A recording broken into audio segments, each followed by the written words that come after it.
Hola, buenos días a todos. Gracias por haberos conectado a esta ponencia dentro de lo que es el Congreso de Ingeniería Hospitalaria en Valencia en 2022. Esto es una explicación sobre la ponencia panel y vamos a dedicarle unos minutillos a hablar sobre los laboratorios en los edificios de hospitales y los componentes fundamentales para la ventilación y el control de presiones en los mismos. Los puntos que vamos a desarrollar son los de seguridad, confort, higiene y eficiencia dentro de los ambientes críticos. El más gordo será el tema de seguridad porque es donde hablaremos de todos los componentes y también de todos los parámetros que hay que controlar dentro de estos laboratorios. Como introducción, zonas de ambiente crítico hay muchas, muy diversas y muchas de ellas con incluso sistemas que son un poco contradictorios. Ahora mismo estamos hablando de hospitales y clínicas, pero también son zonas en las cuales se hacen actividades en salas blancas, otros tipos de laboratorios y también en la industria farmacéutica. Aunque algunos de ellos, como he dicho, tienen parámetros que vamos a trabajar de maneras distintas, es decir, trabajaremos algunos en sobrepresión, otros en depresión, todos ellos están basados en un mismo sistema de control de caudales de aire, control de presiones, filtraciones, para asegurar la calidad del aire y para asegurar sobre todo la seguridad de las personas que están trabajando en ese recinto y de las personas que están en el resto del edificio. Los 4 puntos que ya os he dicho antes los iremos desgranando, hablando sobre la clasificación de los locales, el mantenimiento de presiones, las condiciones térmicas, la calidad de aire, cómo ser más eficientes recuperando energía, ajustando los caudales y también, aunque no es un tema de seguridad, garantizando el confort de las personas que están trabajando dentro de esos locales. Entonces, comenzamos. En cuanto a seguridad, lo primero en todos estos tipos de locales es establecer su clasificación.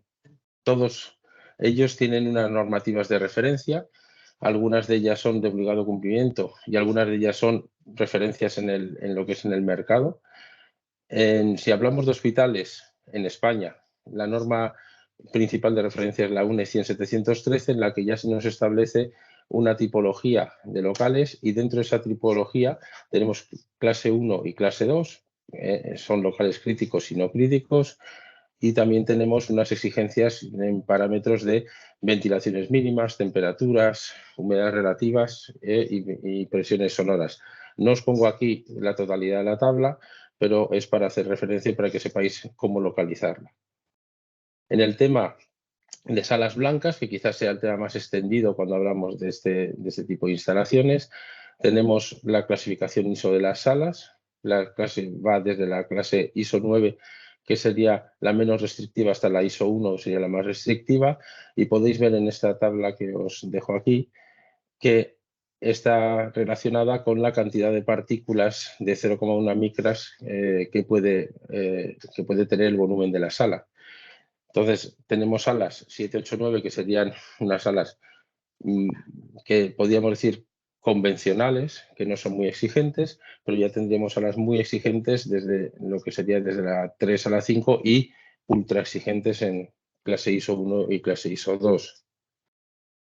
En cuanto a farmacia, también tienen una relación en función de las partículas que hay en el local. Bien, normalmente estamos hablando de fábricas, ¿no? Estamos hablando de sitios donde se están produciendo los medicamentos, también laboratorios, pero también zonas de proceso.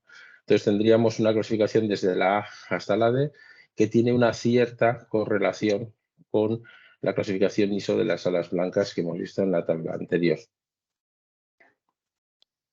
Como un resumen de la clasificación de salas blancas, os hemos preparado esta tabla en la cual podéis encontrar desde la parte más teórica de cuál sería la cantidad de partículas, que eso está establecido ya por norma. Tenéis ahí las normas de referencia, pero también en la parte inferior de la tabla hemos introducido valores aproximados en los cuales se pueden basar los diseños de estas salas. Es decir, la cantidad de partículas es un elemento que clasifica la sala, pero lo que sería el tipo de difusión si es un tipo de difusión por mezcla, aquí está puesto de turbulento, ¿no? O es un tipo de difusión laminar, en el cual las direcciones de difusión de aire están totalmente definidas.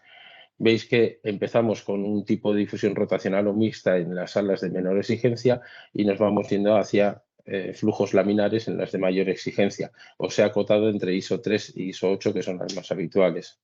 En cuanto a los movimientos por hora, que son lo que normalmente se habla de renovaciones, no quiere decir que sea aire exterior siempre.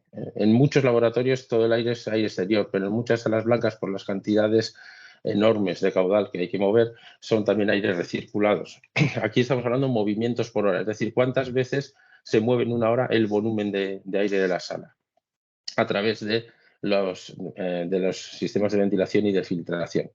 Veis que al principio estamos hablando de valores muy pequeños, como 10 a 20 veces. Para que os hagáis una idea, 10 a 20 veces es un sistema de climatización tradicional, el que podáis ver en vuestras oficinas, donde estéis trabajando, estará moviendo en ese entorno de 10, 12 veces el volumen de la sala. Pero a medida que vamos avanzando en la exigencia, aparecen valores mucho mayores. Estos valores mucho mayores se deben a que tenemos que eliminar muchísimas más partículas de la sala debido a la exigencia de la cantidad máxima de partículas. Y también se deben, y son enormes, porque estas salas suelen ser mucho más pequeñas. Entonces, el volumen de la sala que queremos controlar también hace que un caudal relativamente normal, pues en un volumen muy pequeñito, aparezca como muchísimos movimientos por hora. Veis que la horquilla es muy amplia. Veis, por ejemplo, en las ISO 5 podemos ir entre 380 y 500 en el caso de ISO 5A de farmacia, ¿no? Porque en función del proceso se pueden desprender más o menos partículas. Entonces, realmente para hacer bien el cálculo de los caudales habría que hacer un análisis de la concentración de partículas en función de las generadas en el proceso, las extraídas y las que vienen, y el aire que viene limpio desde el exterior, ¿no? Porque viene filtrado con las 3 etapas de filtración y la filtración absoluta final. También veis el tema de las situaciones de los retornos, que en muchos de estos casos no viene dado solo por el patrón de difusión de aire, sino también por las sustancias con las que se trabaja. Es decir, si estamos trabajando con sustancias, con gases que tienen mayor o menor densidad que el aire, y los filtros requeridos en cada una de este tipo de salas. Entonces, también en la última línea, pues tenéis la medición de partículas, cada cuánto se debería hacer para validar esa sala. Pasamos ya a centrarnos en lo que serían los laboratorios, que es la parte que explicamos en esta ponencia y queremos resaltar en este congreso. Los caudales que se controlan en el laboratorio básicamente son los caudales de extracción, porque un laboratorio de este tipo, no una sala blanca, sino un laboratorio en el que se están trabajando haciendo análisis de tejidos que normalmente pueden resultar infecciosos y tenemos partículas potencialmente peligrosas, pues lo que vamos a trabajar es asegurando la vida y las condiciones de las personas que están trabajando ahí y asegurando que ese laboratorio no pueda salir de una manera incontrolada partículas al resto del edificio. Por lo tanto, básicamente vamos a trabajar con sistemas de extracción que están además en el laboratorio en depresión, ¿no? Entonces, ¿cuáles son los caudales que se controlan? Pues los caudales que se controlan en los laboratorios son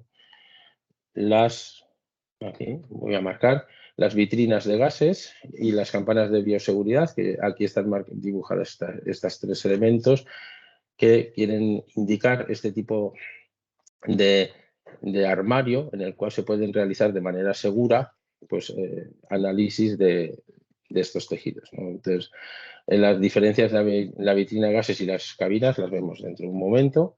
También tenemos campanas de extracción o extracciones localizadas, que veis aquí en la parte inferior derecha, extracciones en armarios, donde se están almacenando componentes y sustancias, y una extracción general de todo el laboratorio, que luego veremos que nos servirá para mantener las condiciones de confort en el mismo y también para trabajar mejor con la diferencia de presión y, por tanto, con la depresión del laboratorio. Y también controlaremos la impulsión general, es decir, la entrada de aire, está aquí arriba a la izquierda, la entrada de aire en el laboratorio.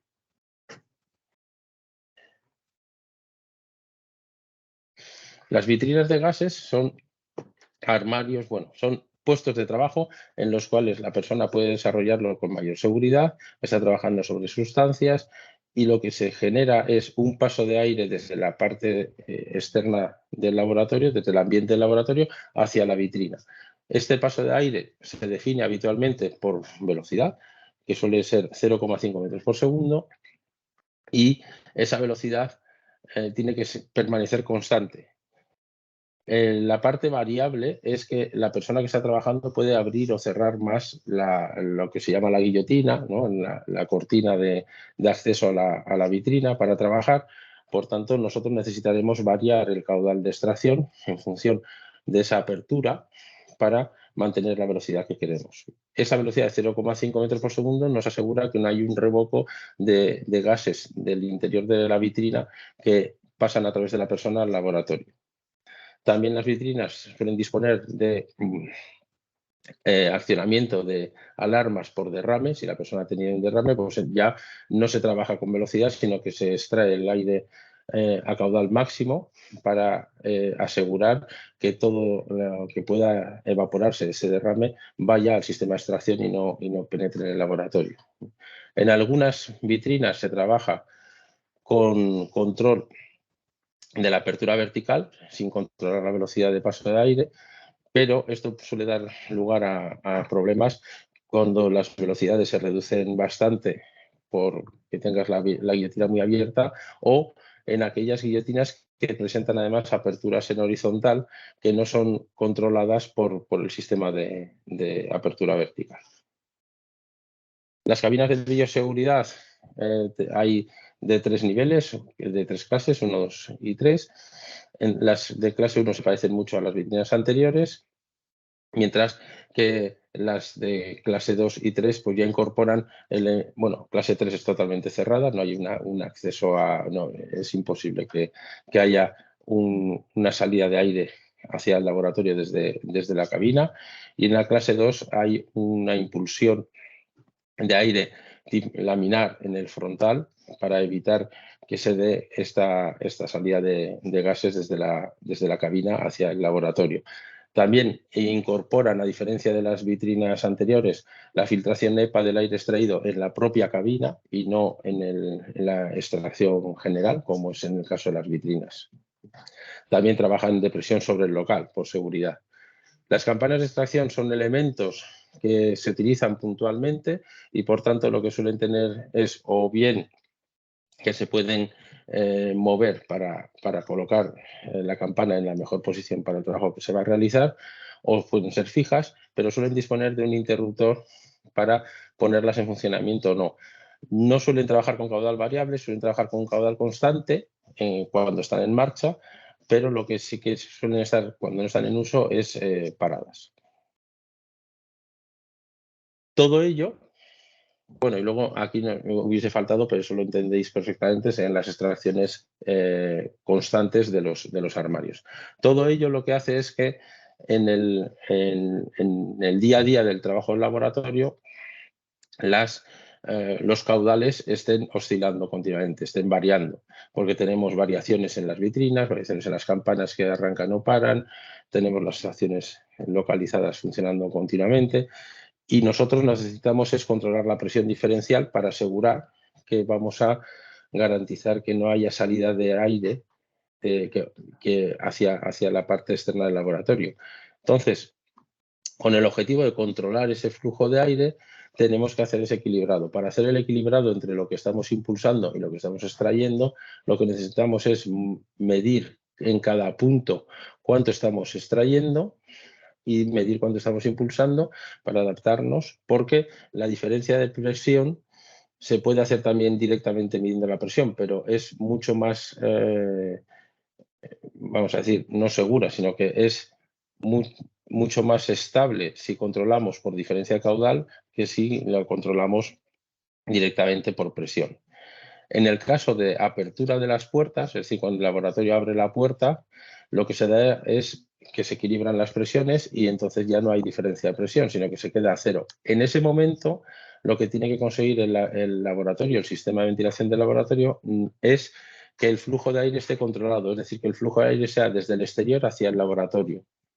No vamos a tener depresión con una puerta abierta porque tendríamos que mover miles de metros cúbicos hora de aire de diferencia entre impulsión y retorno. Pero lo que sí vamos a garantizar es que ese flujo de aire no sea del laboratorio hacia el exterior.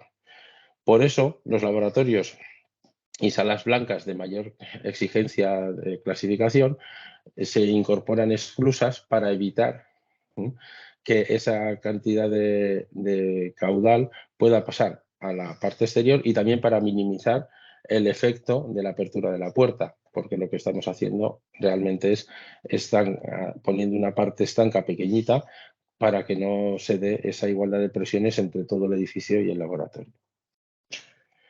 Por último, en seguridad, a ver que tenemos sistemas de filtración absoluta que tienen varios objetivos. Uno de los objetivos en impulsión es garantizar la calidad de aire en cuanto a partículas en el laboratorio o en la sala blanca. Entonces tendremos que elegir el filtro adecuado, bien sea un H13, un H14 o más exigente para salas 1, 2 y 3. Pero también en los laboratorios que estamos hablando en hospitales tendremos que tener cuidado de filtrar adecuadamente, de manera absoluta, las extracciones, porque estamos eliminando partículas potencialmente peligrosas que tenemos que retenerlas para no sacarlas al ambiente exterior. En ese caso, como veis en el esquema de la parte inferior izquierda, tenemos los sistemas de filtros absolutos con cambio seguro, porque las personas que tienen que eliminar esos filtros o que tienen que sustituir los filtros para luego llevarlos a eliminación, también tienen que estar protegidas de las potenciales partículas peligrosas que haya en el filtro. Entonces, tenemos que garantizar que esas personas no tienen contacto con las partículas retenidas. Esta parte de seguridad ya la hemos terminado, entonces pasamos a la parte de confort. En la parte de confort es muy sencilla porque, como en cualquier otra instalación, lo que controlaremos será temperatura, humedad y calidad de aire. El tema de calidad de aire no suele ser problemático en la parte de CO2, etcétera, en los laboratorios, porque se trabajan con volúmenes de aire exterior muy amplios, muy grandes. Lo que suele ser a veces que se queda en un segundo plano y suele ser problemático es mantener las condiciones de temperatura y humedad. Hay dos posibles soluciones. Uno es que dentro del laboratorio haya sistemas internos para controlar que estén fuera del sistema que hemos contado antes de control de caudal y de extracciones e impulsiones en el laboratorio. Es decir, podemos instalar dentro del laboratorio pues, un sistema con inductores, vigas frías, o podemos instalar techos fríos, o se pueden instalar también en el laboratorio sistemas autónomos de tipo fan coil. ¿No? Entonces, esa sería una posibilidad. Y la otra posibilidad es utilizar la propia ventilación del laboratorio como sistema para controlar la temperatura y la humedad.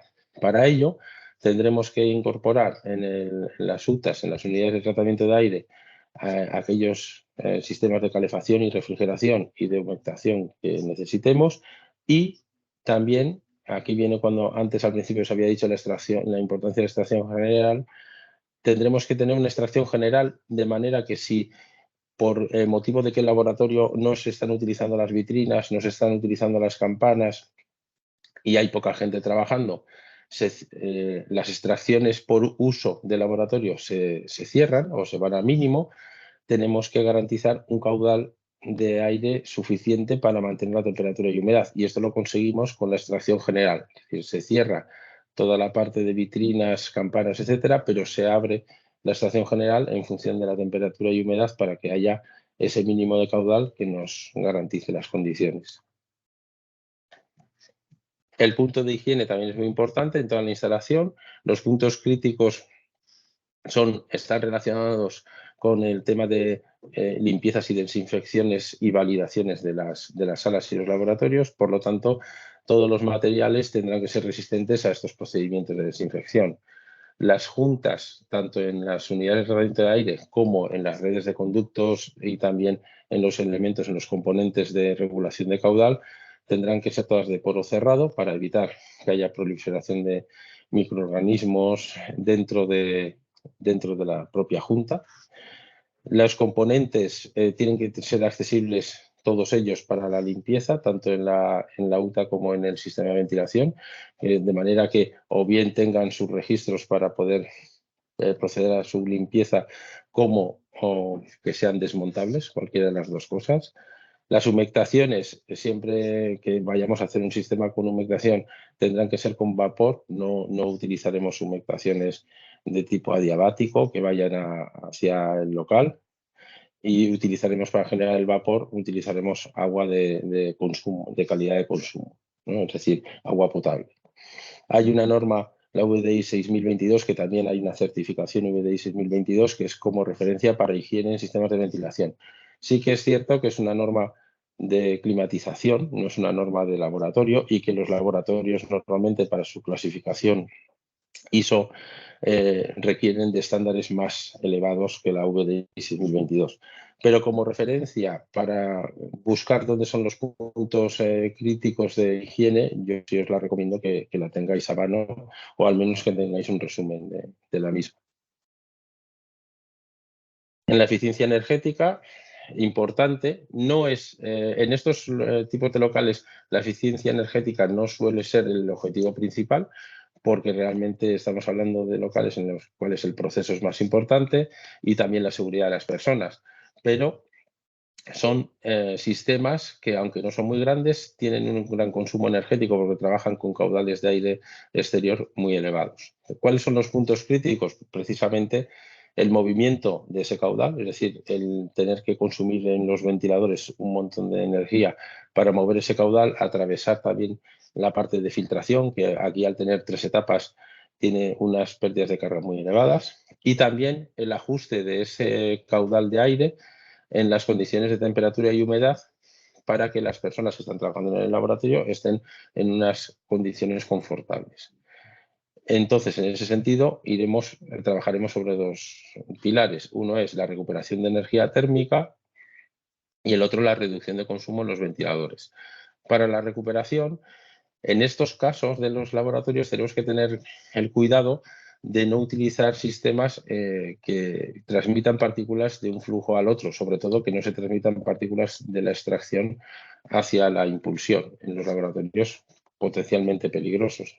Por ello, realmente nos iremos a sistemas básicamente de recuperación por baterías rotativos o incluso de placas. En cuanto a los consumos en ventiladores, la gran reducción vendrá por 2 lados. Uno es trabajar en caudal variable en función de la demanda, es lo que os he comentado, estar controlando el flujo de aire en las vitrinas y en las cabinas por velocidad de paso de aire y tener caudales mínimos cuando están cerradas, las campanas que solo estén activas cuando se están utilizando. Entonces trabajaremos en ese sentido caudal variable y reduciremos el consumo total, ¿no?, a lo largo del ciclo de trabajo de la instalación. Y también podemos reducir el consumo de los ventiladores garantizando una sustitución de los filtros en función de la colmatación, reduciendo la pérdida de carga en la cual vamos a cambiar los filtros. Los filtros absolutos, que hace años se decía que se cambiase a 600 pascales. Bueno, hay laboratorios que todavía hoy en día los cambian en función del tiempo, ¿no? Es decir, pues, cada 2 años o cada 1 año. En otros casos se hace en función de la pérdida de carga, pues en vez de 600 pascales, que era la recomendación hace unos años, pues ahora se está llevando la recomendación a 450 pascales, y no es porque el filtro funcione mejor, no, es por evitar consumos excesivos de energía en la instalación. Bien, pues todo esto era lo que queríamos comentaros. Obviamente esto da para muchísimo más, pero de esta manera pues podéis tener una idea mejor que la que se puede hacer desde el panel, y tenéis aquí mi contacto, nuestro contacto para lo que queráis. También estamos presentes en nuestro stand para los que lo leáis esto mientras dura el congreso. Así que pues muy agradecidos por vuestro interés y a espera de vuestra visita. Muchas gracias.